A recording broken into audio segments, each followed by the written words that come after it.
Ya, Bismillahirrahmanirrahim. Assalamualaikum warahmatullahi wabarakatuh. Perkenalkan, saya Infan Maulana dengan NIM 2613187 akan mempresentasikan terkait tugas kritikal parsial.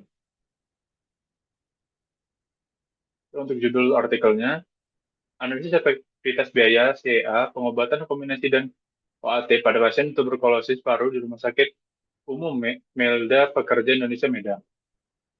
Untuk pertanyaan pertama, apakah ada pernyataan penelitian yang jelas dan dapat dijawab?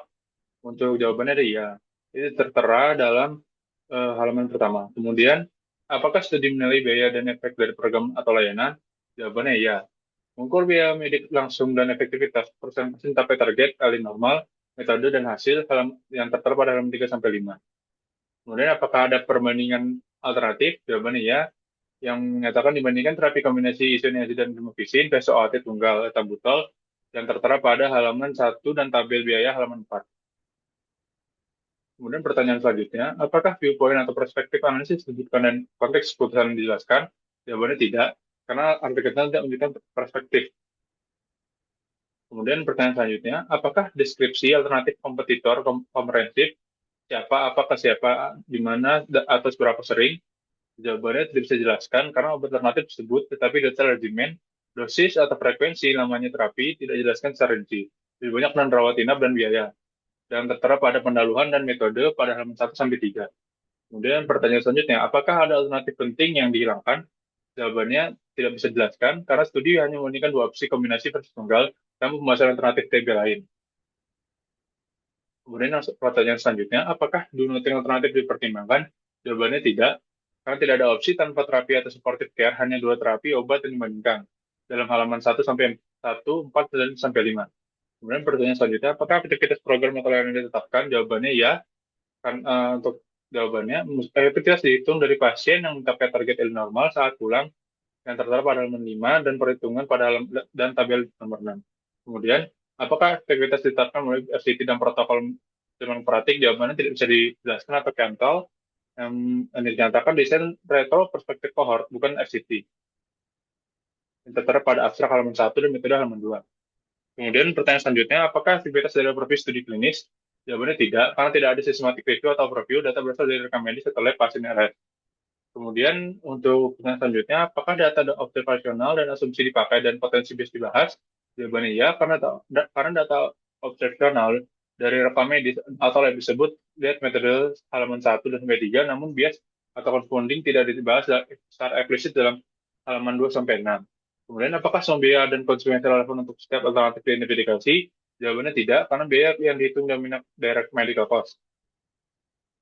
Kemudian pertanyaan selanjutnya, apakah rentang biaya cukup luas untuk pertanyaan riset dan mencakup semua viewpoint yang relevan? Jawabannya tidak, karena tidak menyebutkan secara perspektif dan tidak memasukkan biaya non-medis dan tidak secara langsung. Kemudian, apakah biaya modal capital cost dan personal termasuk? Tidak ada komponen biaya dan modal yang disampaikan hanya layanan dan obat selama rawat inap. Dan makan itu dengan itu jawabannya adalah tidak. Kemudian, apakah biaya dan konsekuensi diukur akurat dalam unit fisik yang sesuai jam perawatan kunjungan, hari kerja, hilang, lab bias, dan lain-lain? Jawabannya tidak bisa dijelaskan karena ada rincian komponen biaya dalam rupiah, tapi unit fisik sumber daya, jumlah kunjungan, dan jam tersebut tidak dijelaskan dalam tabel 3-4 pada halaman 4. Dan adakah item yang diidentifikasi tetapi tidak diukur? Jawabannya tidak bisa dijelaskan atau cancel karena artikel ini tidak menyajikan daftar semua item lalu menyebutkan yang tidak diukur. Jadi tidak bisa dipastikan. Kemudian, apakah ada keadaan khusus yang menyulitkan pengukuran ditangani? Jawabannya tidak, karena tidak ada komponen biaya modal yang ditampilkan hanya biaya layanan dan obat selama rawat inap. Kemudian, apakah biaya dan konsekuensi diukur akurat fisik yang sesuai jam perawatan kunjungan hari kerja? Untuk jawabannya tidak bisa dijelaskan karena tidak ada pembahasan kesulitan pengukuran. Kemudian, apakah biaya dan konsekuensi dinilai evaluate secara kredibel dan sumber nilai jelas? Jawabannya tidak bisa dijelaskan karena tidak ada penjelasan rinci sumber unit, cost, atau harga. Kemudian, apakah market value digunakan atau penyelesaian bila tidak ada? Jawabannya tidak, karena tidak ada pembahasan market value atau penyesuaian. Kemudian, apakah tipe evaluasi ekonomi yang lebih sesuai? Jawabannya iya. Tujuan membandingkan biaya versus outcome. Kemudian, apakah biaya dan konsekuensi disesuaikan untuk perbedaan waktu atau discounting? Jawabannya tidak bisa dijelaskan karena tidak ada diskon atau penyesuaian waktu. Kemudian, apakah ada justifikasi diskon rate? Jawabannya tidak, karena tidak ada pembahasan diskon rate halaman 1 sampai 7. Kemudian, apakah analisis instrumental dilakukan? Jawabannya tidak, karena tidak tertera. Kemudian apakah ketidakpastian uncertainty dipertimbangkan statistikas sensitivitas?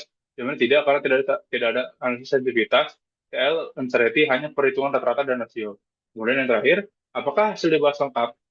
Jawabannya tidak bisa dijelaskan karena ada seperti hasil ASER dan ICER dan kuadran cost effectiveness, tapi tidak ada pembahasan dengan reliability, implementasi, atau perbandingan kuat dengan studi lain. Halaman 6 sampai 7.